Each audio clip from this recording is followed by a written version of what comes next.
1, 2, 3, come on.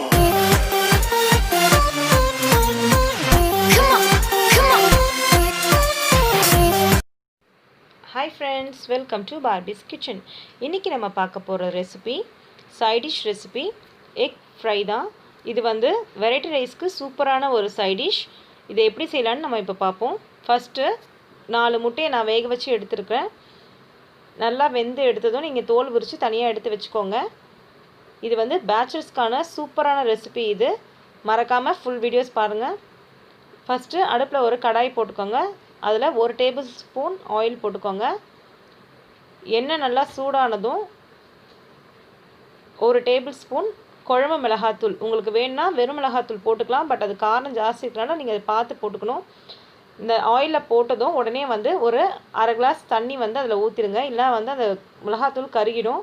So ஊற்றினதும் கலக்கி விட்டுக்கோங்க. அடுப்பை வந்து சிம் பண்ணிவிடுங்க. உப்பு வந்து ஒரு அரை டீஸ்பூன் இதில் போட்டுக்கலாம். போட்டு நல்லா கலந்து விட்டுக்கோங்க. உப்பு வந்து உங்கள் டேஸ்ட்டுக்கு ஏற்ற மாதிரி பார்த்து நம்ம எவ்வளோ வேணுமோ போட்டுக்கலாம். மஞ்சள் தூள் ஒரு 1/4 டீஸ்பூன் போட்டு இது எல்லாத்தையும் நல்லா கலந்து விட்டுக்கோங்க. அடுப்பு சிம்லேயே இருக்கட்டும். பூண்டு பல் வந்து 5 எடுத்துகிட்டு அதை நல்லா நசுக்கி அதில் போட்டுக்கோங்க. தண்ணி வந்து அரை கிளாஸ்லேருந்து 3/4 கிளாஸ் அளவுக்கு தண்ணி ஊற்றிக்கலாம். ஊற்றி நல்லா கலந்து விட்டுக்கோங்க. ஃப்ளேம் வந்து மீடியமாகவே இருக்கட்டும், ரொம்ப இது பண்ண வேண்டாம். இப்போ இந்த பூண்டு வந்து நல்லா தட்டி அதில் போட்டுக்கோங்க.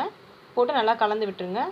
முட்டையை வந்து தோல் உரிச்சதுக்கப்புறம் இந்த மாதிரி கத்தி வச்சு நடுவில் ஒரு கீறிட்டு போட்டிங்கன்னா நல்லா அந்த காரம் வந்து உள்ளே இறங்கும். இந்த பாருங்கள், இப்போ வந்து அந்த தொக்கு வந்து நல்லா ரெடி ஆகிடுச்சு. ஸோ இப்போ பாருங்கள், மேலெல்லாம் எண்ணெய் தெரியுது. இப்போ இந்த முட்டையை அதில் நம்ம போட்டுடலாம். போட்டுட்டு நல்லா கலந்து விட்டுக்கலாம். ஸோ நல்லா இந்த மாதிரி பரட்டி விட்டிங்கன்னா உங்களுக்கு வந்து முட்டையில் வந்து நல்லா அந்த காரம் இறங்கும். அப்புறம் ஃப்ளேம் வந்து மீடியமாகவே வைங்க. ரொம்ப ஹையாக வச்சுன்னா முட்டை வந்து வெடிக்க ஆரம்பிச்சிடும். ஸோ அதனால் பார்த்து செய்யுங்க.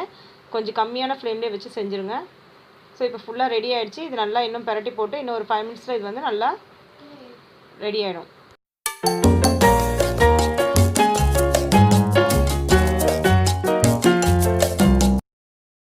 இப்போது சூப்பரான முட்டை வறுவல் ரெடி ஆகிடுச்சு. பேச்சுலர்ஸ், பிகினர்ஸ் இது ரொம்ப ஈஸியாக செஞ்சிடலாம். ஸோ இதோட டிஸ்கிரிப்ஷனில் பார்த்தீங்கன்னா நான் டொமேட்டோ ரைஸ், வெஜிடபிள் ரைஸோட லிங்க் கொடுக்குறேன். அதையும் பாருங்கள். மறக்காமல் பார்பிஸ் கிச்சனை சப்ஸ்கிரைப் பண்ணுங்கள். பக்கத்தில் இருக்க நோட்டிஃபிகேஷன் பட்டனை கிளிக் பண்ணுங்கள். லைக் பண்ணுங்கள். உங்கள் ஃப்ரெண்ட்ஸ்க்கெலாம் ஷேர் பண்ணுங்கள்.